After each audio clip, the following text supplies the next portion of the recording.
Y como nos habíamos quedado la última vez, que estábamos nada más a hacer un repaso, a ver si es cierto, aquí lo que estamos apreciando pues es nada más ni nada menos que nuestro queridísimo sistema nervioso central. Ya sabemos que nuestro sistema nervioso central lo vamos a dividir, acuérdense del Kinder sorpresa, se rompe y lo tenemos en dos mitades, el encéfalo y la médula espinal, y se acabó.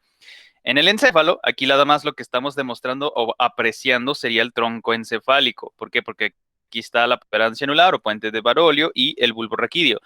Del bulbo raquídeo hacia la parte inferior, todo esto es a lo que le denominamos como la médula espinal. Ahí está, tronco encefálico y médula espinal. Y esto es el sistema nervioso central. Es allí justamente, ahora dependiendo, si estamos hablando del sistema nervioso autónomo simpático, ese sí, indiscutiblemente únicamente se va a conectar en médula espinal. ¿Por qué se los digo? Porque resulta que el sistema nervioso autónomo parasimpático, o sea, el que está a un lado de este que estamos viendo en este momento, también presenta conexiones en el encéfalo. O sea, hace que este sí, no todos, no todas sus conexiones, vamos a decir en términos sencillos, se encuentran en encéfalo, también vamos a encontrar en la médula espinal. Pero una de las características del sistema nervioso autónomo simpático es que siempre se conecta en médula espinal. ¿Con qué? ¿Mediante qué cosas? ¿O qué estructuras? ¿O qué ganglios? Ya los conocemos muy bien. ¿Cómo dijimos que se les llamaban a estos ganglios? Pregunta general. ¿Para vertebrales? ¿O no lo notaron? Efectivamente, así es, son los ganglios paravertebrales. Ahora, pregunta capciosa. Si los famosísimos ganglios paravertebrales, entre paréntesis, que le pertenecen al sistema nervioso autónomo simpático, atención, simpático, el que activa, el que te excita, o sea, en el sentido de que pues te activa, yo creo que se le haría el verbo más apropiado, te estimula, también se puede aplicar. Entonces, esos famosísimos ganglios paravertebrales, si se ubican, si lo recordamos, acuérdense de nuestra columna vertebral con nuestras 26 vértebras, ya cuando estamos hablando de un organismo completamente adulto, bien desarrollado y solidificada, todas y cada una de las estructuras que componen la columna. Entonces, si comienza desde la torácica y termina en la zona lumbar, ¿cómo le llamaríamos a esa región de la columna vertebral en donde se ubican los ganglios paravertebrales? ¿Se acuerdan? Empieza pues obviamente con las torácicas y termina en las lumbares. ¿Cómo se les imagina? ¿Cómo se les ocurre si es que se acuerdan? Efectivamente, ahí está, comenzando desde las torácicas y terminando y finalizando en la zona lumbar. Eso por esa razón le decimos toracolumbar. Hasta ahí no hay problemas. Ahí están los ganglios paravertebrales. ¿Por qué? Porque están a un lado de la columna vertebral, o si lo quieren ver, a un lado pues de la médula espinal. Al final de cuentas es lo mismo, ¿por qué? Porque estamos hablando del esqueleto axial o del punto del eje axial, lo central, lo que está justo en medio. Entonces, los ganglios paravertebrales, atención, de nueva cuenta, entre paréntesis, únicamente sistema nervioso autónomo, el simpático, o sea, el que te estimula. Entonces, ahora sí, habíamos comentado que una vez que llegan a su inervación, a su órgano blanco o su órgano objetivo, estas terminaciones les conocemos como terminales. ¿Por qué? Porque así exactamente de la manera como conocemos la anatomía de las neuronas que presentan su axón y que este presenta un axón terminal. ¿Por qué? Porque es allí donde realiza la conexión con las siguientes neuronas. En este caso, la conexión sería con un órgano o un efector, porque es el que está realizando la acción dependiendo de la estimulación que reciba por parte del sistema nervioso autónomo. ¿Y cuál? Al simpático. Porque obviamente, como decíamos, el parasimpático va a estimular exactamente los mismos órganos. Pero la respuesta es distinta. Tiene que serlo. Sí, a ver, es exactamente, por eso les decía, para que lo vayamos relacionando. Si en nuestro sistema nervioso únicamente presentamos dos tipos de sustancias químicas que me estimulan, bueno, neurotransmisores para más propio, que son estimulantes o excitatorios y aquellos que sean inhibidores o que me interrumpen totalmente la despolarización de la membrana, es exactamente de la misma lógica y de la misma manera como funciona en este caso nuestro sistema nervioso autónomo. O va a ser excitador, ojo, relaciónelo, o va a ser inhibidor, para que esté en términos sencillos. En este caso, con esta explicación, ¿quién sería el excitador del sistema nervioso autónomo y quién sería el inhibidor? Igual, del sistema nervioso autónomo. La acetilcolina es la excitadora.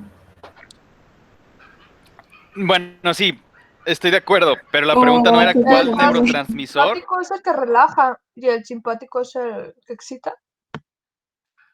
Efectivamente, así es, eso es lo que buscábamos. Por eso no le dije que no y que sí, claro que estoy de acuerdo y no está equivocada con respecto a la acetilcolina. No obstante, atención, la pregunta era, de nuestros sistemas nerviosos, ojo, lo digo en plural porque tenemos dos, el simpático y el parasimpático.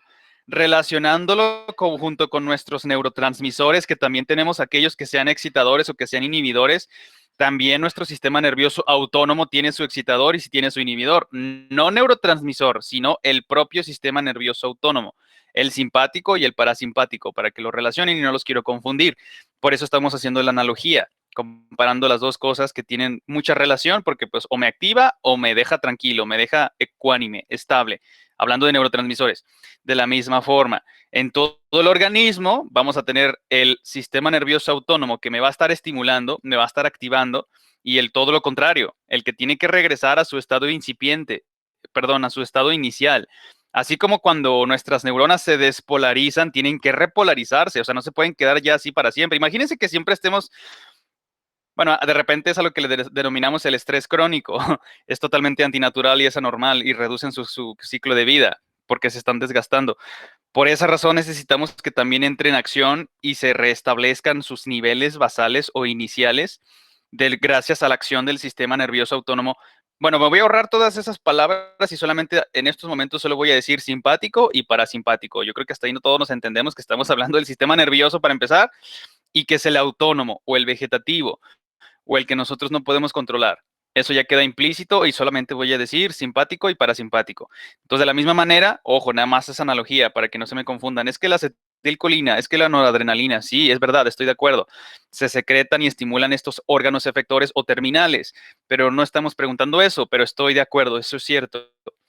Lo que estamos mencionando en este caso es, así como, ojo, neurotransmisores que son excitatorios e inhibidores, nuestros sistemas nerviosos autónomos simpático y parasimpático, uno va a ser el que me va a estar activando y el otro es el que me va a estar relajando. Así de sencillo. ¿Cuál y cuál? Creo que nuestra compañerita Citlali ya nos lo había explicado. Mencionó primero, el parasimpático es el que relaja. Efectivamente, el que regresa a su estado inicial antes de activarse. Y es en el que en teoría es el famosísimo estado zen, en el que cualquier cosa no te perturba, no te desequilibra, no te altera, estás total y completamente equilibrado, ecuánime. Claro, llegar a ese punto, pues sí se requiere de mucho entrenamiento y sobre todo meditación. ¿Por qué? Porque uno se concentra en sus propias reacciones fisiológicas, sobre todo la respiración. O sea, uno mientras inhala y luego exhala y todo lo demás es contemplativo. Simple y sencillamente eres un observador. Es muy interesante todo ese tipo de filosofía y sobre todo por eso les platicaba y lo seguiré haciendo de Wim Hof, esta persona a la que le llaman el Iceman, precisamente porque pues tiene esas capacidades, ¿no? Esa cualidad de alguna forma manejarse con sus pensamientos, todo su fisiología, su organismo, lo cual es una proeza, es realmente sorprendente y si él puede, todos podríamos, pero pues es cuestión de ser disciplinados también, ¿verdad? Es algo que de repente carecemos un poquito, pero bueno, punto y aparte, entonces ya queda claro, sistema nervioso autónomo, simpático, parasimpático.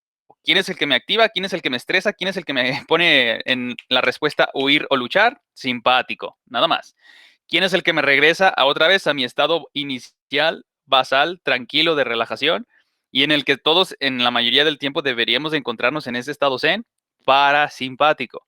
Entonces, ahí está. ¿Cómo dijimos que se le llamaba en términos científicos, cultos de las ciencias de la salud, médicos, kinesiológicos, la dilatación de la pupila? ¿Cuál es el verbo ahí? Midriasis. Efectivamente, así es, midriasis. Ese es el fenómeno de cuando nuestra pupila esta se aumenta de tamaño o bueno, se dilata, podríamos decir. Es a lo que le denominamos midriasis. Esa acción es resultado precisamente de que se está activando el sistema nervioso autónomo. Y después, aquí como lo que estamos viendo desde arriba para abajo, tenemos el ojo. Esta sería la representación de las glándulas salivales. No hay duda de que se trata del miocardio. Y finalmente, al menos en la parte del tórax hacia la parte superior, estos son los órganos que están siendo activados o que se están estimulando, inervando, tanto por el simpático como el parasimpático, porque obviamente si uno activa un órgano, el otro tiene que regresarlo a su estado inicial, a su estado basal, a su estado de relajamiento, vamos a decirle, para que lo relacionen. Entonces, de esa manera, así como activa las glándulas salivales, también va a activar el miocardio. Pues tiene que.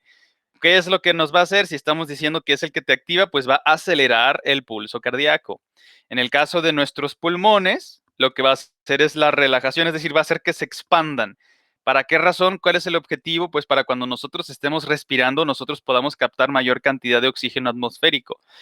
¿Por qué? Porque nos estamos entrando en un momento de estrés, de supervivencia, en el que tienes que reaccionar al instante prácticamente, pues para que no te pase nada malo se active o estés en estado de autopreservación. En la parte inferior, ya hablando desde las vísceras hasta la parte posterior, generalmente en los genitales, o más bien hasta la parte de los genitales, tenemos, atención, esto es lo que les mencionaba también, los ganglios ubicados antes de la columna vertebral, esos a los que les denominamos, ojo con el sufijo, sigue siendo vertebral, igual que acá, vertebral. Lo único que cambia es el prefijo, antes de la columna vertebral, pues son los prevertebrales. Los que están a un lado, ¿alguien tiene algún comentario? Adelante. ¿O era ruido de fondo? Creo que era ruido de fondo. Entonces, los que están a un ladito de la columna vertebral, paravertebrales. Los que están antes de la misma, es decir, de la columna vertebral, prevertebrales. Ahí está, y los órganos que están inervando son los famosos terminales o efectores también, no hay ningún problema, dependiendo la literatura que se esté consultando, al final son sinonimias. Luego, en el caso del sistema digestivo, pues como tiene que concentrarse en actuar de inmediato, no se va a poder, no tiene por qué perder tiempo en, ok, vamos a hacer la digestión, vamos a secretar las enzimas y las sustancias, la bilis y demás. No, eso se interrumpe momentáneamente porque es realmente un momento crítico, es un momento de estrés en el que o vas a huir o vas a luchar, ¿qué está pasando? Entonces todo el organismo, todos los tejidos que componen nuestro cuerpo reaccionan a los estímulos al cuales estamos teniendo afuera de nuestros tejidos. Por lo consiguiente, se inhibe la digestión, pero eso sí, se libera la glucosa. A ver, pregunta capciosa, y de hecho lo hemos mencionado superficialmente, en eso estoy de acuerdo, pero yo creo que, si no, de todas maneras, pues para que nos vayamos adentrando. A ver, es más, la pregunta, esto sería de bioquímica, pero estoy seguro que sí se los tuvieron que haber explicado. ¿Cómo se almacena la glucosa en el cuerpo humano, en el organismo? ¿Cómo se le llama a ese almacén de glucosa que tenemos en el cuerpo? Pregunta general. Por ejemplo, los músculos. ¿Los músculos almacenan glucosa de qué manera? Y el hígado también almacena glucosa de qué manera. Los músculos ¿O de sigue siendo ácido glucosa láctico. No, esa es esa sería el producto final cuando no haya oxígeno presente. Ya ven que de repente si no tenemos condición, exactamente, exacto. El ácido láctico tiene que ver, pero eso es una ruta anaerobia, pero posteriormente lo podremos mencionar. En este caso, como se está guardando la glucosa, porque incluso hasta pudieron haberme mencionado, pues en ácidos grasos, pues sí lo transforman en tejido adiposo, pero no es el caso en este caso con esta pregunta, con esta cuestión. ¿Cómo se almacena la glucosa en nuestro organismo? En forma de glucógeno. Efectivamente, son cadenitas todas unidas de unidades de glucosa. Por eso los diferenciamos. La glucosa, hagan de cuenta, pues es esta unidad, ¿no? La que ya conocemos muy bien, que cuando pasa la glucólisis, todo el ciclo de Krebs y la fosforilación oxidativa para la formación y la síntesis de nuestros ATPs, de los adenintrifosfatos. Pero cuando ya el cuerpo dice, ok, ya tengo la cantidad necesaria de glucosa en sangre, ya no necesito más, voy reservando, guardándome, porque todo se guarda, o sea, no se va a desperdiciar nada. Quizás nos gustaría que así fuera por todo el exceso de nutrientes que de repente nos consumimos en el cuerpo y eso pues se almacena y por lo consiguiente, en consecuencia, pues vamos aumentando el tejido adiposo de esa forma. Pero el cuerpo pues obviamente no sabe, o sea, en el sentido de que qué tal si la próxima semana no vamos a consumir nada y pues ya tengo reservas. Digo, porque así es como funcionaba cuando éramos cazadores recolectores, antes de que fuéramos sedentarios y que estableciéramos civilización y demás, pues todos los días teníamos que dedicar gran parte de nuestro día a la búsqueda del alimento, a ser forrajeros, es decir, a buscar frutas, a cazar, a tener el alimento disponible para el día de mañana. Entonces había ocasiones en las que pues no podíamos ingerir nada y nuestro cuerpo pues se hacía cargo de mantenerse a sí mismo. Iba consumiendo sus reservas. En este caso, pues bueno, ya no aplica porque pues tenemos la comida rápida, tenemos muchas cosas, carbohidratos refinados y pues todo eso lo ingerimos todos los días y no siempre lo quemamos, en el sentido de que lo utilizamos, lo metabolizamos. Entonces se va almacenando. En este caso, para regresar con lo de la glucosa, a ver, pregunta capciosa. Y entonces, ok, ya nos queda claro, la glucosa se almacena en forma de glucógeno. De ahí viene la palabra, para que no se nos olvide. El que genera glucosas. Genos, génesis, el que da origen. Glucógeno, el que me da glucosas, para que esté relacionado. Y a la inversa, las glucosas que se adhieren, que se unen, que se concatenan para almacenamiento, eso es al que le llamamos glucógeno. Entonces, pregunta capciosa, ¿cuáles son las dos estructuras del cuerpo que almacenan principalmente glucógeno? Y de hecho se las acabo de decir. Cuando ustedes están haciendo cardio, por ejemplo, que se están trotando, no sé, vamos a decir una media hora, tal vez una hora, 60 minutos, ¿de dónde sacan la glucosa? O siguen, mientras corren, están comiéndose. ¿Del qué, perdón? No escuché, se escuchaba como muy entre. No me quiero equivocar. Va, no pasa nada, es lo que les digo. Equivocarse está muy bien. El problema, el verdadero error es mantenerse equivocados, es decir, en lo que no es correcto. Punto y aparte, el cuerpo almacena el glucógeno principalmente en músculos. Por eso cuando es lo que mencionaba nuestro compañero con el ácido láctico, pero eso es posterior de que ya se consumieron tanto las glucosas que se cortaron previamente al estar en estado de glucógeno, y entonces conforme seguimos haciendo una actividad vigorosa, entonces el cuerpo requiere de otro tipo de vías para, ok, necesitamos seguir produciendo ATPs. El cuerpo consciente sigue moviéndose, así que hay que buscarle rutas. Córtate los ácidos grasos, transfórmalo entonces en sustrato para glucosa. No es glucosa, pero sirve para el propósito de seguir produciendo ATPs. Pero bueno, punto y seguido, entre paréntesis. En el caso de los músculos, ese es el tejido que almacena glucógeno. Tiene que, precisamente para cuando está ahí de reserva, ¿qué tal si tienes que huir? ¿O qué tal si tienes que hacer algo estresante? Pues entonces exactamente lo que está haciendo el sistema nervioso autónomo simpático es estimular la liberación de glucosa. ¿A partir de qué sustrato o a partir de dónde? Del glucógeno. ¿Dónde se va a estar almacenando este? Tanto en músculos como ¿cuál dijimos que era la glándula más grande del organismo? Y si lo saben. Y no dije órgano, dije glándula. Ese sería el segundo. No es la glándula más grande del cuerpo. Es más, efectivamente, el hígado. El hígado es la glándula, ojo, para que no se les olvide, más grande, extensa en dimensiones que presentamos en el cuerpo humano, en el organismo. Entonces, a ver, ¿cuáles son las funciones? Son muchísimas, pero sí creo que sí lo habíamos mencionado, que lo íbamos a sintetizar en 3 verbos principales. ¿Qué hace el hígado? ¿Quién me puede decir? O nada más sirve ahí para que cuando nos enojemos estemos ahí secretando bilis y así. O bueno, de hecho ya les acabo de dar una respuesta. Secreta bilis Vamos a para la digestión sintetizarlo de en grasa. 3 palabras más. ¿Descompone grasas? Así es, esa sería una función importantísima, pero no solamente secreta eso, también va a secretar otro tipo de hormonas, otro tipo de compuestos ya de Secreta proteína. bilis. Por ejemplo, para que se. Sí, esa es la primera que me han estado diciendo, así es, estoy de acuerdo. Pero ahí les va, exactamente de la misma manera que hicimos las 3 palabras mágicas para el funcionamiento del aparato de Golgi dentro de todas y cada una de nuestras células.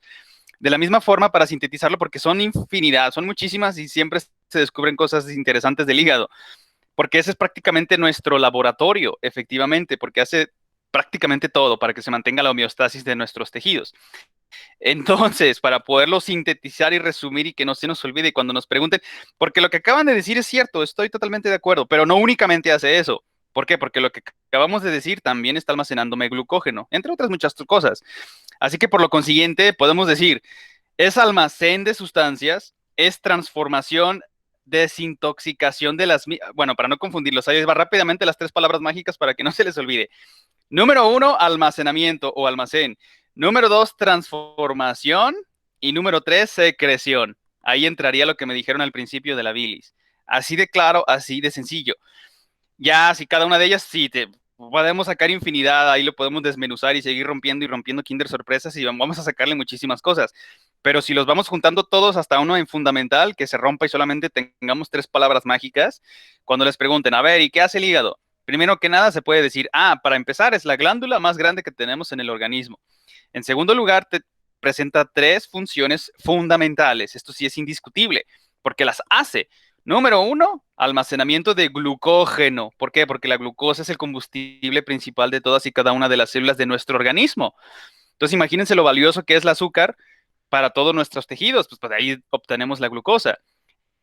Entonces, para almacenarla, lo vamos a empezar a meter en cadenitas y entonces a eso es a lo que le llamamos glucógeno.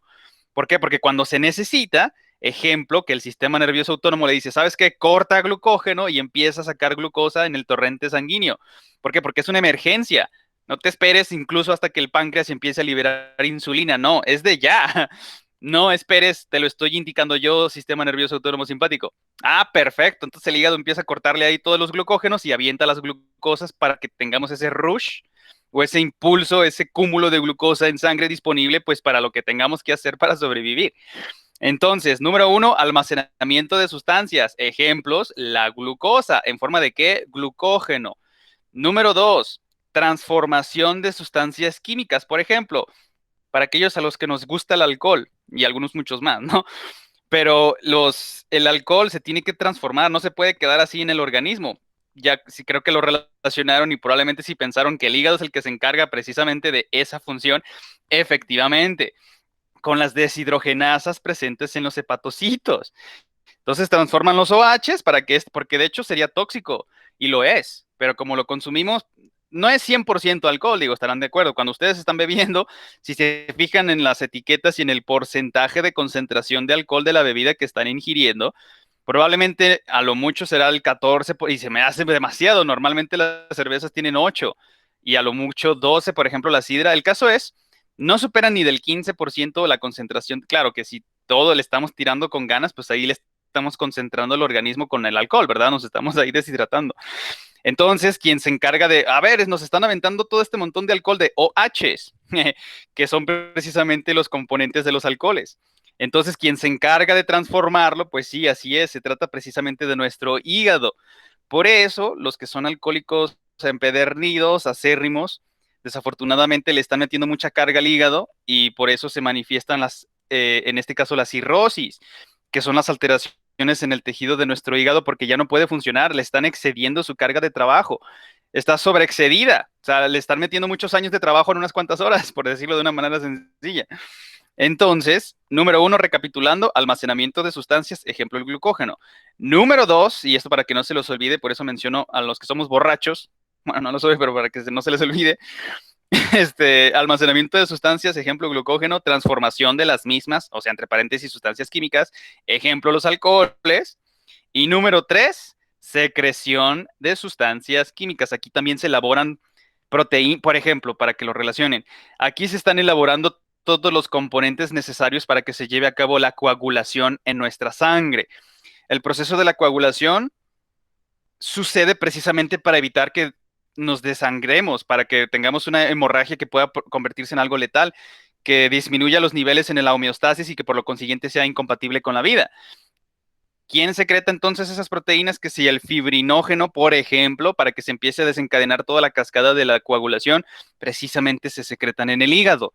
Entonces, recapitulando, ya no se les olvida, porque obviamente lo voy a hacer preguntas de examen. ¿Por qué? Porque tiene que ver con el tema de los sistema endocrino. Es lo que estamos diciendo, secreción de sustancias químicas. Atención, por favor. Se los recomiendo que lo anoten. Entonces, hígado, 3 palabras mágicas, 3 verbos fundamentales de sus funciones. Almacén, transformación y secreción. Ahí lo tienen. Bueno, me gustaría que lo dominaran ya. Si no, nada más anótenlo y ya está perfectamente bien a su disposición para cuando, si tienen el examen, que probablemente va a venir obviamente de las funciones del hígado, pues ya lo tenemos claro. ¿Hasta aquí ¿Me queda puede claro repetir? entonces? Funciones. Es almacén, transformación y qué más, profe, perdón. No se preocupe, ahí le va. ¿Qué dijimos que usted mismo, para que no se le vaya a olvidar y para que también lo anoten todos y completo? ¿Qué dijimos que almacena como ejemplo el hígado? Usted mismo. Es ¿Glucosa? A ver, es que no. Soy Víctor. Ah, ok. Víctor, perfecto. Qué bueno, me da muchísimo gusto que estemos participando. A ver, espéreme. Déjeme, le pongo hasta donde nos habíamos quedado. Liberación de glucosa. Ahí está.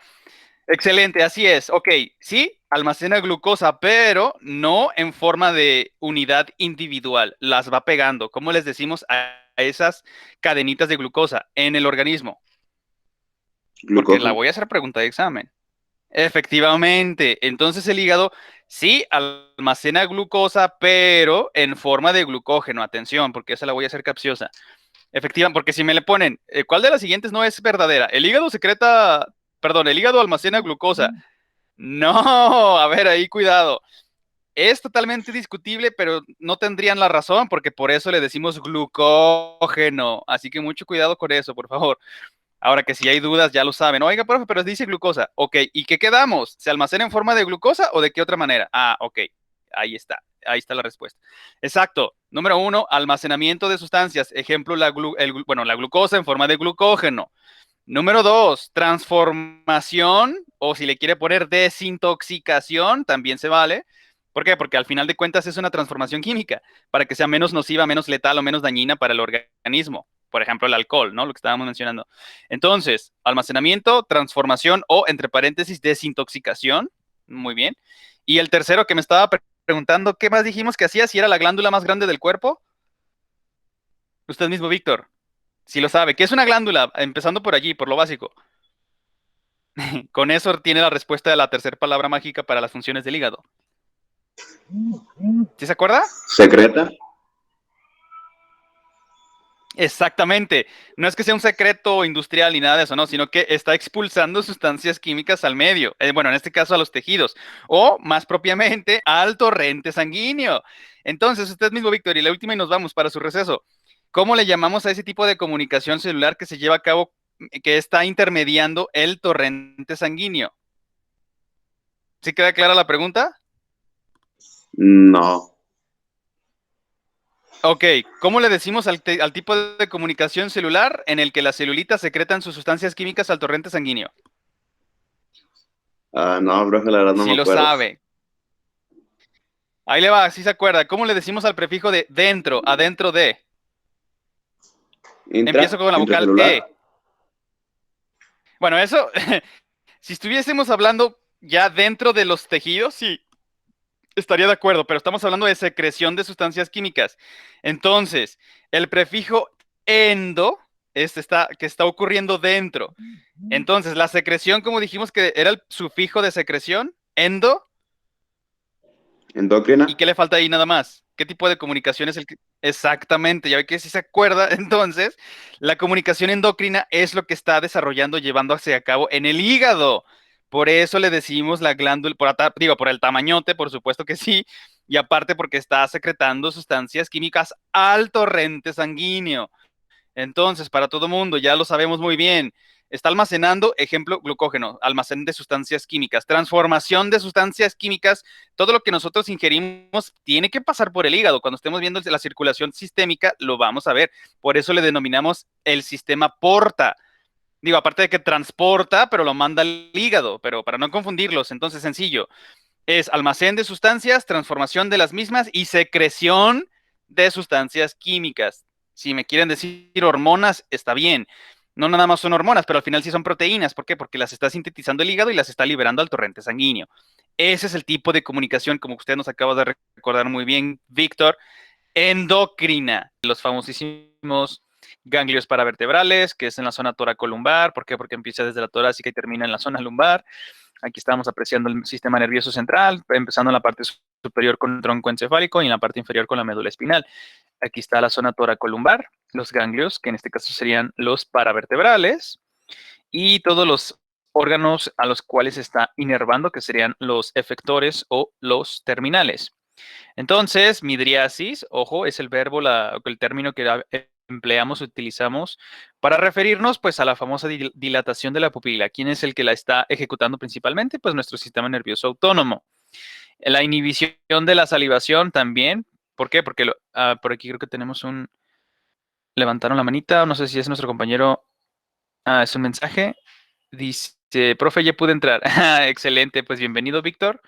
Nos da mucho gusto. Qué bueno que está con nosotros presente. Ahí está, Víctor. Para ponerle su asistencia, le damos a aceptar. Y ahora sí, ya estamos todos completitos. Perfecto. Bueno, pues entonces, hasta vamos a ver si rápidamente.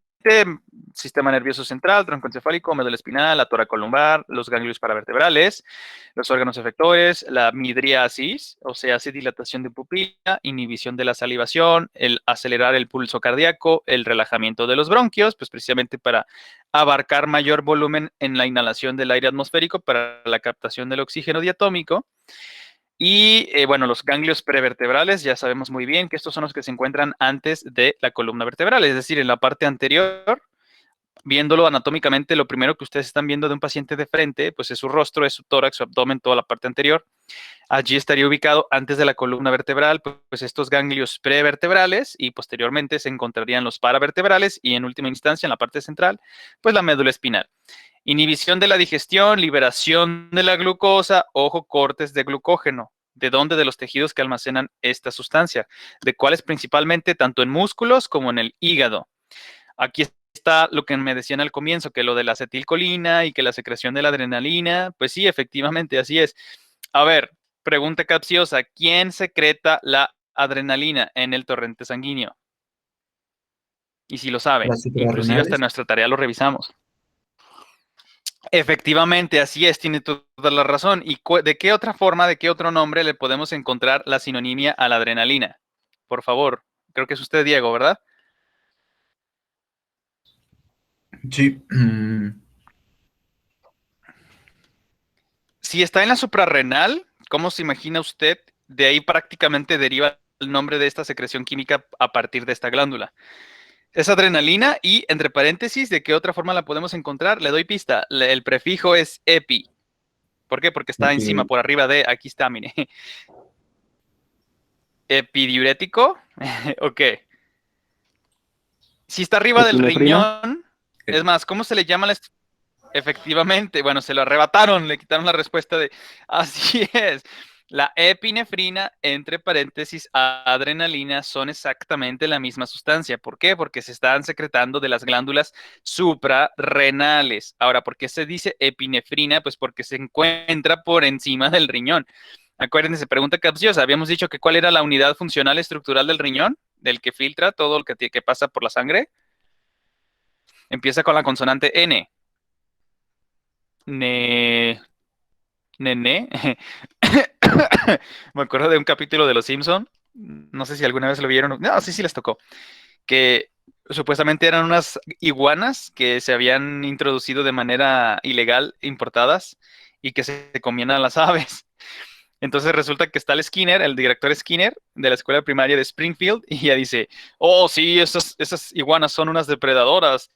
Han exterminado a el Dodó, el Cucú y el Nené. Y tienen planes perversos para el miembro lineal curva. Pero bueno, punto y aparte. Entonces, ¿cuál era la pregunta por el Dodó, el Cucú? Ah, sí. Que ¿cuál era la estructura funcional del riñón? ¿Quién me lo puede responder? Y empieza con la consonante N. Como el Nefronas. Dodó, el Cucú y el Nené. Exactamente, por eso es epinefrina. Así es, para que lo vayan relacionando.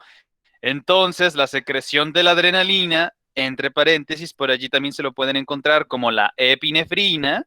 ¿Por qué? Porque se están secretando a partir de la glándula suprarrenal para precisamente fomentar la excitación, la activación, el movimiento, lo que sea que tengamos que hacer del estímulo que ha sido percibido por todos nuestros tejidos y para responder en consecuencia. No lo piensas, lo actúas, lo haces, ejecutas.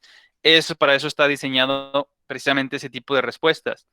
Bueno, la relajación de la vejiga, ya dijimos la última vez que porque de repente los que se asustan mucho, o más bien los que es un impacto muy fuerte en cuestión de impresión. Por ejemplo, si de repente se aterrorizan de algo que sucedió, pueden llegar a orinarse, pueden llegar a defecarse, pues es parte de nuestra fisiología de la reacción. Es como, pues es un susto muy fuerte y por eso muy coloquialmente y de manera vulgar decimos, pues se defecó, ¿verdad? Nada más que empezamos con la palabra con la consonante C. CK y terminamos en go. Así de sencillo. Como el verbo de en inglés go. K-go. Y la excitación sexual, digo, esto pues sí se ponen muy de acuerdo, tanto el simpático como el parasimpático, que es lo que les comentaba. Entonces, ahora vámonos con el antagonista o con el contrario o con todo lo que tiene que volver. El anterior, el simpático, dijimos que es el que nos va a estar estimulando, el que nos va a estar pues excitando, ¿no? Entrecomillado. Es decir, como en el caso de los neurotransmisores que son precisamente excitadores. En el caso del parasimpático sería la analogía como todos aquellos neurotransmisores que son inhibidores. ¿Por qué? Porque una vez que ya, ojo, hablando de la sinapsis, una vez que ya se despolarizó la membrana, pues esta se tiene que repolarizar.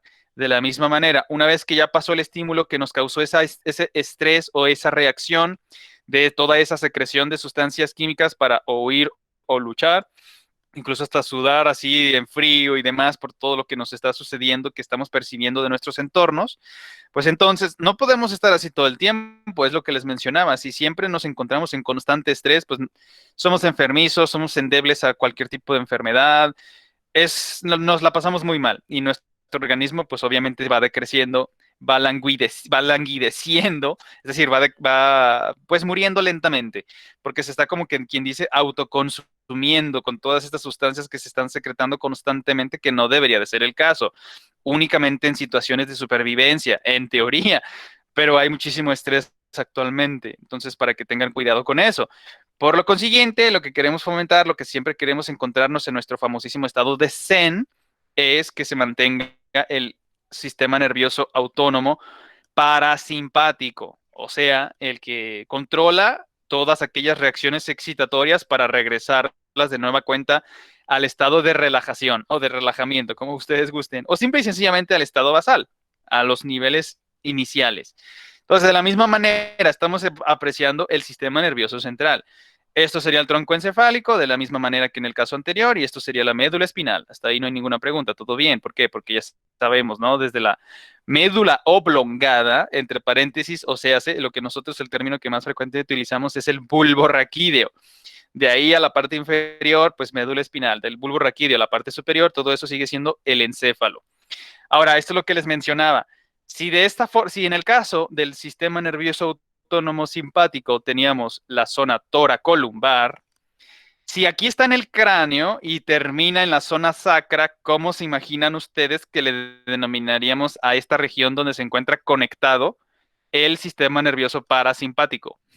Pregunta capciosa. Cráneo y sacro, ¿cómo le dirían ustedes? Cráneo sacral. Exactamente, nada más, bueno, es más común encontrar cráneo sacra, ¿verdad? Nada más quítele la consonante L al final y está muy bien. Digo, no es que esté equivocada, pero pues es raro, de repente el término pues no se utiliza de esa forma craneosacral, pero craniosacra sí, pero no es que esté incorrecta, nada más hacemos esa pequeña aclaración. Entonces, así como en el caso de los paravertebrales, en este caso tenemos que termina, bueno, es que es ambiguo decir empieza y termina, sino que se encuentran únicamente en la zona sacra y en los pares craneales, es decir, dentro de nuestro cráneo. Ahí está. Esa es la principal diferencia entre el simpático y el parasimpático. Ya no nos quedan dudas. En el caso del simpático, todos sus ganglios son paravertebrales. No hay más. Y en el caso del parasimpático, bueno, solamente vamos a tener la parte inferior, es decir, la zona del sacro, la zona sacra, que es en donde se inerva el parasimpático y todo lo demás va a estar contenido en el cráneo. Así de sencillo. O para que no se les olvide, el único que está en el cráneo es el parasimpático y el único que está en paravertebral, pues sería el simpático. No hay más. Y es lo mismo. Ahora, en este caso, también otra diferencia significativa que, digo, yo no les exijo que se lo aprendan, pero probablemente los demás cursos sí se los van a pedir. En el caso de los ganglios, si se fijaron y si se nos damos cuenta en este caso, los ganglios todos se encuentran en el sistema nervioso periférico. No es la excepción con el parasimpático. Pero estos, lo que les iba a mencionar, una de sus características fundamentales es que son los ganglios más alejados del sistema nervioso central. O sea, se me explico. En el caso anterior, o sea, en el simpático, si se fijaron, los que están un poquitines más alejados son los prevertebrales y luego seguirían los paravertebrales y finalmente se conectan con la médula espinal. En el caso del parasimpático, no tenemos ganglios ni paravertebrales ni cercanos a la médula espinal, no existe nada de eso. En el parasimpático, atención. Por eso estamos señalándolo aquí. Estos son los ganglios nerviosos del sistema nervioso autónomo parasimpático. Son los más alejados. Prácticamente están muy cercanos a sus órganos efectores o a sus órganos terminales, los cuales están inervando pues, para hacer su función. Y en contraposición o en contraparte o en lo opuesto, es decir, el simpático, aquí tendríamos los prevertebrales, que están más cerquita de la médula espinal, y finalmente los paravertebrales, a un lado prácticamente de la médula. En el caso del parasimpático no aplica. ¿Por qué? Porque son los más alejados, en el cuestión tomando como punto de referencia la médula espinal y en este caso el tronco encefálico, y sus ganglios se van a encontrar muy cercanos a sus órganos efectores. Ahí está. A estas les denominamos como las ojo, no los quiero confundir, pero ahí les va. Les decimos preganglionares a todas las neuronas del sistema nervioso periférico del parasimpático que llegan y se conectan al ganglio que se encuentra cercano a su órgano efector. Ojo, no se me confundan. Digo, esto ya no se los voy a preguntar yo en el examen, pero claro que lo van a tener que saber posteriormente en sus demás cursos. Entonces, ojo, de la misma manera, el prefijo pre antes del ganglio, nada más que aquí es a la inversa, atención con los términos. ¿Qué quiero decir con eso? Nos tomamos como punto de referencia la médula espinal. De ahí partimos hasta el órgano efector, es decir, hasta donde se va a conectar y va a inervar el sistema nervioso autónomo parasimpático. Entonces, todas estas cables, si me lo permiten, todo este cableado de neuronas del sistema nervioso periférico es a lo que le denominamos preganglionar. ¿Por qué? Porque está antes de llegar al ganglio. Y una vez que llegan a su órgano efector, entonces en este caso, si lo adivinaron, es, bueno, se podría ser postganglionar o simple y sencillamente ganglionar. ¿Por qué? Porque de ahí ya se conectó con el ganglio y ahora está inervando su órgano efector o su terminal, como en el caso del simpático. Exactamente lo mismo. Entonces, ahora, es lo opuesto. Exacto como en el caso del sistema nervioso simpático, que este me iba a excitar, me iba a activar, pues aquí es todo lo contrario. Lo mismo, pero al revés. O sea, hace lo opuesto, el antónimo, lo contrario. Si dijimos que en el simpático se iba a midriasis, se iba a desarrollar a producir la midriasis, ¿qué dijimos que era la midriasis? Pregunta general. La dilatación de la pupila. Efectivamente, ahí está. Esa es la dilatación de la pupila, es decir, entre paréntesis, midriasis. Entonces, lo contrario a la midriasis, ¿cómo le dijimos que le íbamos a llamar a eso? Es decir, esto que vemos aquí, la contracción de la pupila. Miosis. Miosis. Exactamente, o es tuyosis o es miosis, ¿verdad? Pues es miosis, efectivamente. La midriasis, dilatación. La miosis, M-I-O-S, miosis, faltó I-S también. Esa es la contracción de la pupila. ¿Quién es el que me la va a estar controlando? Precisamente el parasimpático. De la misma lógica, si dijimos que el simpático me inhibe, ojo con el término, es decir, no me produce salivación, inhibe la salivación, ¿qué es lo que entonces lo contrario me va a producir el parasimpático? Bueno, a ver si te me lo pueden. Yo creo que sí, digo, nada más es relacionar qué es lo contrario a inhibir con la saliva. ¿Qué haría el parasimpático en este caso? ¿También inhibe la salivación? ¿Nos deja la boca seca? Promueve la salivación. Bueno, fomenta, produce. Ahora, probablemente para que lo relacionen y no se les olvide, cuando dicen, cómete un bolillo después del susto. O tómate una coquita o algo dulce. Pues resulta que precisamente lo hacen para fomentar la digestión y la salivación, que se estén activando las glándulas salivales. ¿Quién es el que se encuentra haciendo esto? El parásito, es lo que les decía, lo que nos interesa es mantenernos en el estado zen, o sea, que siempre se encuentre activo nuestro sistema nervioso autónomo parasimpático. ¿Por qué? Porque es el que nos mantiene en un estado relajado, tranquilo, sin estrés. Entonces, que nos fomente la salivación es lo que estamos buscando. Claro, se la van a pasar comiendo todo el día, porque entonces es lo que les decía, que vamos a comenzar a aumentar en tejido adiposo y tampoco es la intención, porque estaríamos haciendo un desbalance, un desequilibrio en nuestra propia homeostasis, pero punto y aparte. Entonces, atención, lo contrario a lo que dijimos con el simpático, si el otro me produce midriasis, El parasimpático me produce miosis, o sea, contracción de pupila, creo que hasta ahí no hay dudas. Por lo consiguiente, en el caso de las glándulas salivales, si el simpático me las inhibe, o sea, no me produce salivación, el parasimpático me va a fomentar la producción de saliva. Todo lo contrario. Aquí se adelantó, pero bueno. En el caso del miocardio es exactamente lo mismo. O sea, en el sentido de que lo va a estimular, pero al contrario. Si en el simpático aceleraba el ritmo cardíaco, pues entonces en el parasimpático, a ver, tranquilo, relájate, no pasa nada, todo está bien, regresa a tu normalidad. Entonces, de nueva cuenta, regresamos a nuestro pulso cardíaco en estado de reposo, cuando tampoco no estamos haciendo ejercicio de cardio, por ejemplo. Entonces, si el simpático lo acelera, pues, ¿qué creen? El parasimpático lo regresa a su estado basal, a su estado tranquilo, relajado, sin estrés. En el caso de los pulmones es exactamente también lo mismo. Bueno, a lo mejor aquí no queda claro. ¿Sabemos qué son los bronquios? ¿Alguien me puede decir qué son los bronquios? Tal vez alveolos, no sé, o tal vez pulmones. ¿Alguien tiene alguna idea de qué son los bronquios? Cuando dicen, es que se le inflamaron los bronquios, ¿qué quiere decir eso? Es más, bueno, aquí no se ve mucho porque tampoco no era la intención, pero ¿alguien ¿No tiene son alguna las idea de lo que es el bronquio? ramificaciones? ¿No son las ¿De los ramificaciones que árboles? están dentro ¿De de las los ramas? pulmones? ¿O de qué estamos hablando? De los pulmones.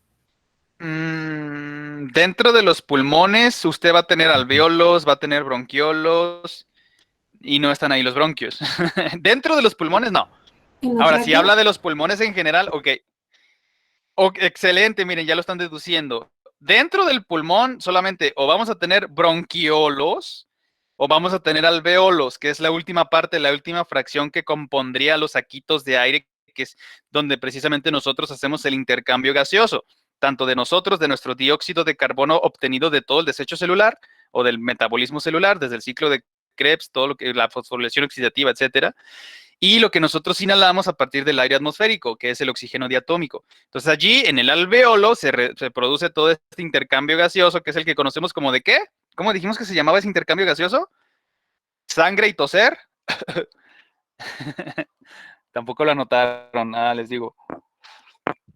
Ema, y cuando uno tose, hematosis, para que lo anoten, por favor. Entonces, la hematosis es el fenómeno del intercambio gaseoso que ocurre en los alveolos. Hasta ahí todos de acuerdo. Eso sí está dentro de los pulmones. Pero dentro de los pulmones tenemos, si lo vamos desde lo sencillito hasta lo más grande, o sea, bueno, desde lo pequeño hasta lo grande, primero sería el alveolo y después sería el bronquiolo. ¿Quién seguiría después del bronquiolo en cuestión de tamaño? Ahí lo tienen, es esa palabra, nada más hay que relacionarlo. Alveolo, bronquiolo, ¿y qué seguiría?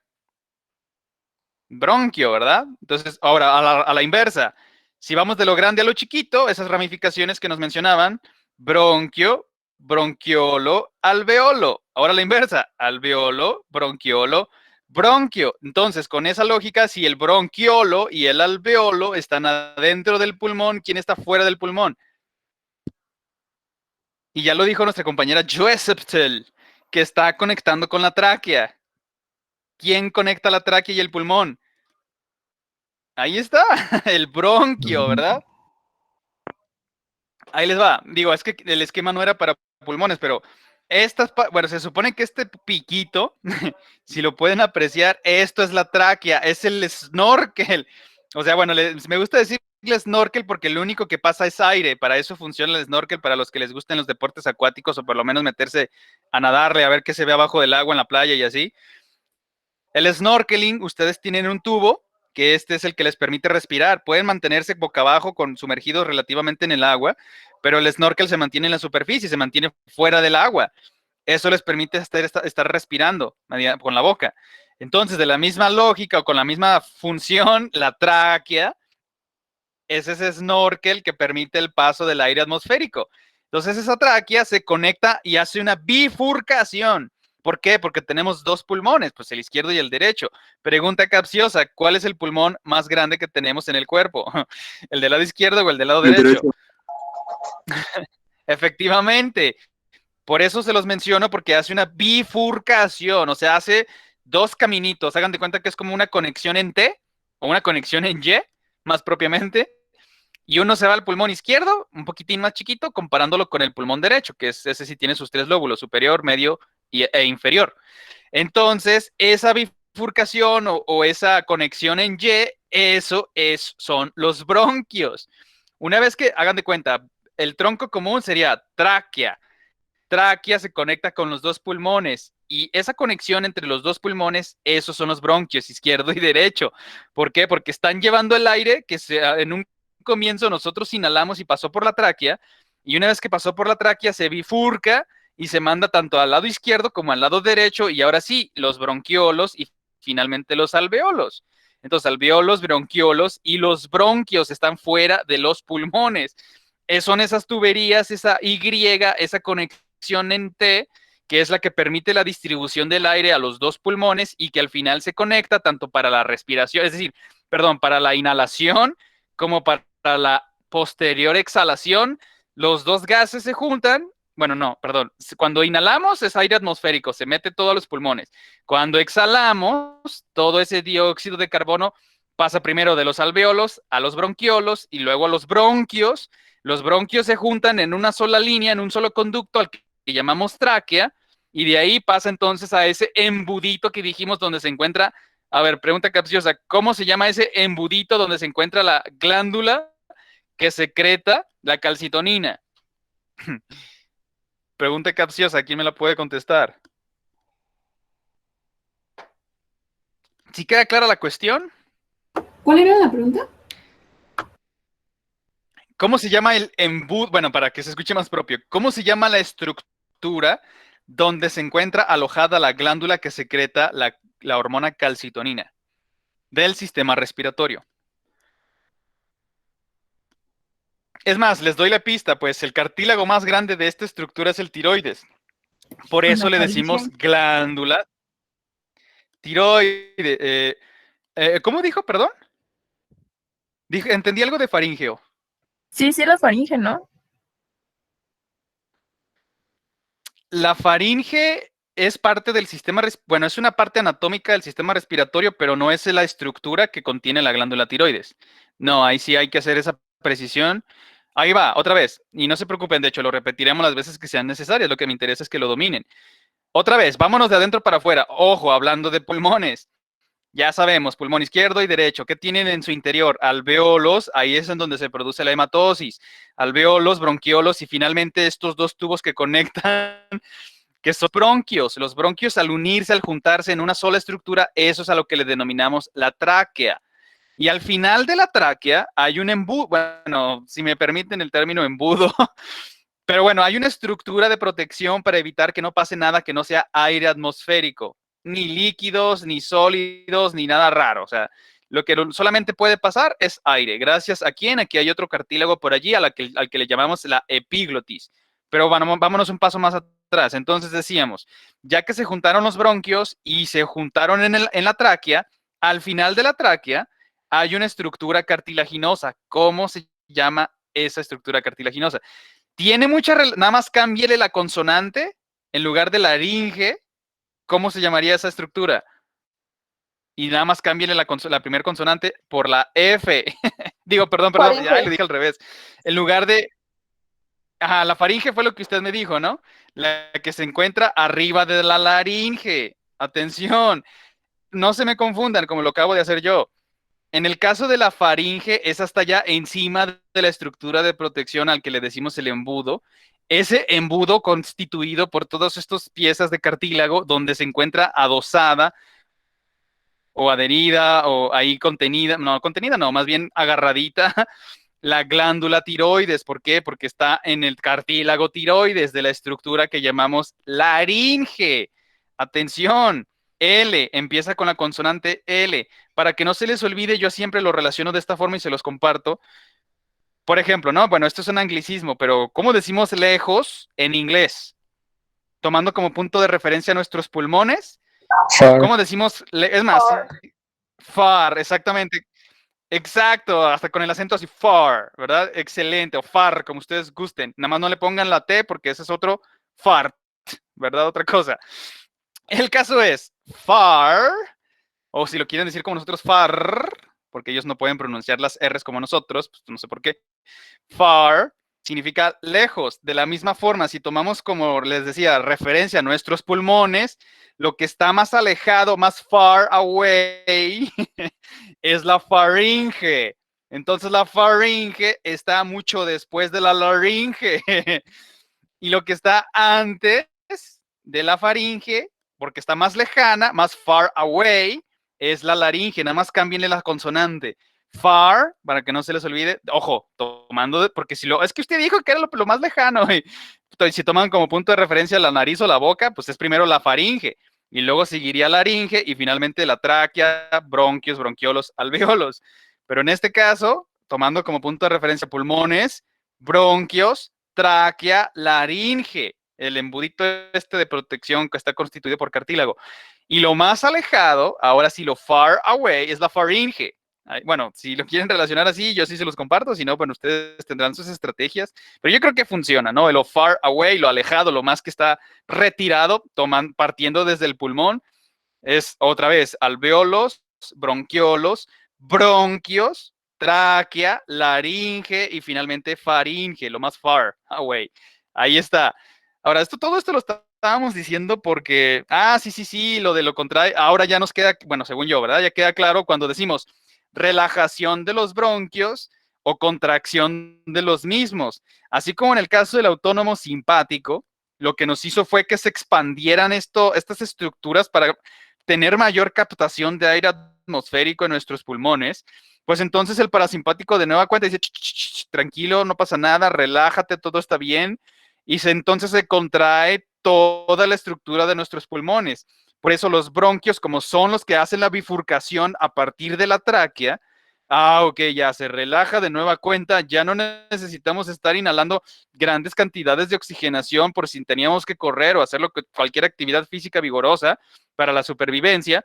En este caso ya entra en acción el parasimpático y nos dice, no, todo está bien, vuelve a tu normalidad, no te estreses, no te extiendas, no te dilates, simple y sencillamente haz tu función de una manera tranquila. Eso es lo que hace y entra en acción el parasimpático. Entonces, así como en el caso del antagonista, bueno, en el caso del simpático, inhibe la digestión, ojo por eso, para que no se les olvide, después del sustito, cómete un bolillito o tómate una coquita. Lo que buscan es que promuevan de nueva cuenta todo el funcionamiento original, normal, de que ya les pasó el susto, el estrés, la liberación de la adrenalina o epinefrina, todo esto que está activando todo nuestro organismo. Entonces vamos a regresarlo a la normalidad o a la relajación. Entonces promueve, número uno, la salivación. Por eso al estar masticando y ya, oye, es que me asusté porque, bueno, síguete comiendo tu pan o tómate tu bebida, lo que sea. Promueve la salivación y por lo consiguiente también la digestión.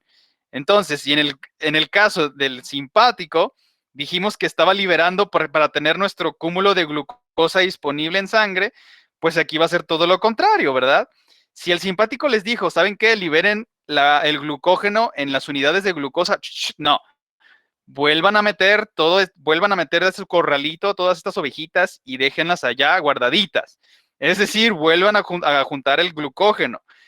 Agarren la glucosa y métanlas al corralito, es decir, al hígado o a los músculos. Ya, no necesitamos ningún rush de glucosa en este momento, porque entonces también ahí puede haber hiperglucemia y eso ya sería totalmente contraproducente. Vámonos a la normalidad, todos relajados. En el caso de la secreción ya no es adrenalina, atención, porque la adrenalina es un superexcitador por excelencia. En el caso de la acetilcolina también, pero son totalmente distintos en la intensidad. O sea, porque no es lo mismo que yo me esté excitando, vamos a decir, con acetilcolina que con adrenalina. Digo, por eso precisamente cuando hay infartos, lo que inyectan es adrenalina, no acetilcolina, porque es un excitador muchísimo más fuerte y ojo que habíamos mencionado y es cierto, por eso es el canónico, es el que siempre se va a estar secretando la acetilcolina, este excitador, pero no de una intensidad superlativa como en el caso de la adrenalina, que esta se secreta precisamente en las glándulas suprarrenales. Ojo, hablo de esta última que mencioné, que es la adrenalina. Aquí todo lo contrario, si se relajaba la vejiga, pues en este caso ya otra vez agarra su constitución, vamos a decir, fuerza normal, ya no va a estar así como expandida de que, uy, pues si estaba llena de líquido, pues lo va a dejar salir, lo va a expulsar. Aquí no, aquí ya se cierra bien, se contrae y se mantiene firme. En el caso también, como estamos diciendo que el simpático inhibe, perdón, la digestión, el parasimpático promueve la digestión, promueve la salivación y por lo consiguiente también, ojo, atención, ¿entendemos qué significa el término peristaltismo? ¿Qué quiere decir eso? ¿Alguien me lo puede decir? ¿Cómo se mueven nuestras vísceras? Cuando nosotros movemos la pancita, aunque eso sería voluntario. El peristaltismo, les doy una pista, es totalmente involuntario. Digo, nosotros no lo podemos manejar. No te muevas. ¿Qué Pues te será eso? contraen y ¿Qué se es el relajan, peristaltismo? ¿no? Sí, exactamente. Como sabemos que tiene músculo liso, atención, el músculo liso, aparte de que se encuentra recubriendo el endotelio, también se encuentra en nuestras vísceras. ¿Por qué? Porque tiene que deformarse, como nos comentaba precisamente nuestra compañerita Citlali. Se contrae y a la vez se relaja, o sea, se expande. Entonces, el peristaltismo es este movimiento involuntario de nuestras vísceras. Cuando de repente, por ejemplo, nosotros cuando ingerimos nuestros alimentos, o cuando todavía no lo hemos hecho y de repente, es que me están rugiendo las tripas. Esos rugiditos en realidad son producto de los movimientos peristálticos que presentan nuestras vísceras. De la misma manera, para que todo el contenido que nosotros ingerimos para cuando comemos, se tienen que revolver perfectamente bien entre las enzimas y la bilis y todas las sustancias secretadas en el estómago, suceden todos estos movimientos peristálticos. O sea, es totalmente involuntario, es parte de, por eso los estamos sacando a colación. Sistema nervioso autónomo simpático inhibe el peristaltismo. ¿Por qué? Porque no quiere que haga, no le interesa la digestión en ese momento. Todas las reservas, todas las secreciones se tienen que destinar a lo que sea que se esté enfrentando el cuerpo en ese momento, en ese estímulo que se percibió. Pero cuando una vez que se regresa a la normalidad, al estado basal, entonces ahora sí se fomenta el peristaltismo, se fomenta la digestión y por lo consiguiente también la salivación. Estas glándulas exócrinas que están produciendo la saliva. Pregunta capciosa, ¿qué dijimos? ¿Cuál era la función principal de la saliva? Digo, sí es hablar del sistema digestivo, pero tiene relación porque estamos hablando de las exócrinas. En este caso, glándulas salivales. ¿Qué hace la saliva? Y no es esputo, porque el esputo es una combinación de saliva y mucina. Pero no, ¿para qué sirve la saliva? O nada más para escupir, pues para esputos. Ayuda a deglutir los alimentos, ¿no? Efectivamente, y aparte, habíamos mencionado que por allí también se va a estar produciendo una enzima que va a estar destinada precisamente a los carbohidratos para empezarlos a romper, a cortarlos. ¿Cómo dijimos que se les llamaba a ese tipo de enzimas? Y empieza con la vocal A. ¿Amilasa? ¿A mí? Efectivamente, les iba a decir, amino butírico no es, pero sí, la enzima amilasa se encuentra presente en la saliva. Al momento de que nosotros masticamos y luego deglutimos, pues ya tenemos ahí un proceso previo de digestión porque estamos machacando la comida. La deglutimos o la ingerimos, pasa por el esófago, cae al estómago, se revuelve con todo y suceden los movimientos peristálticos. Si estuviésemos con el sistema nervioso autónomo simpático activo, por más que estemos ingiriendo, hasta van a vomitar. En realidad, y no me dejarán mentir, cuando uno está totalmente asustado, lo último en lo que piensas es en comer cualquier cosa. ¿Por qué? Porque obviamente lo que le interesa al organismo es tener toda la ligereza posible por si tienes que escapar. Probablemente hasta te darían náuseas de que vas a regurgitar lo que sea que estés ingiriendo en ese momento después del susto. O más bien en el susto. Ya después de por eso ya comes otra vez y se fomenta todo lo que acabamos de decir, que tanto la digestión, la salivación y el movimiento del peristaltismo intestinal. Y como les decía, esto sí, los dos están totalmente de acuerdo, se dan la mano y dicen, órale, pues hay que entrarle a lo divertido, ¿verdad? Entonces se activan tanto el sistema ojo, aquí es totalmente distinto, aunque bueno, puede haber liberación de adrenalina dependiendo si son muy extremos o si les gustan las parafilias y cosas raras. Pues quién sabe, digo, también podríamos desgastarnos un poquito emocionalmente, pero es más divertido cuando se trata de este tipo de actividad que cuando es por un susto de otro tipo, ¿verdad? Que nuestra vida está en riesgo. Pero bueno, en el caso del simpático y parasimpático, ahí se mantienen en equilibrio. Y dicen, bueno, en esto nos divertimos los dos y estamos todos, tanto el cuerpo consciente como nosotros los autónomos, y órale, le entramos, ¿verdad? Bueno, ¿hasta aquí hay alguna pregunta? ¿Todo bien? ¿Todo claro? Con la región craneosacra del parasimpático. Sí. Va que va, perfecto. Pues entonces, muchísimas gracias a todos por su participación y por su asistencia y por su paciencia. Y nos estamos viendo mañana miércoles tempranito a las 7 de la mañana. Cuídense muchísimo y entonces los veo hasta mañana. ¿Sale? Gracias, maestra. Maestro. Sale, que estén muy bien. Sí, dije, creo que ya se ve raro, ¿no? Como creo que necesito dejarme crecer más la barba. No, no se crea. Pues bueno, cuídense mucho, los veo mañana. Hasta pronto.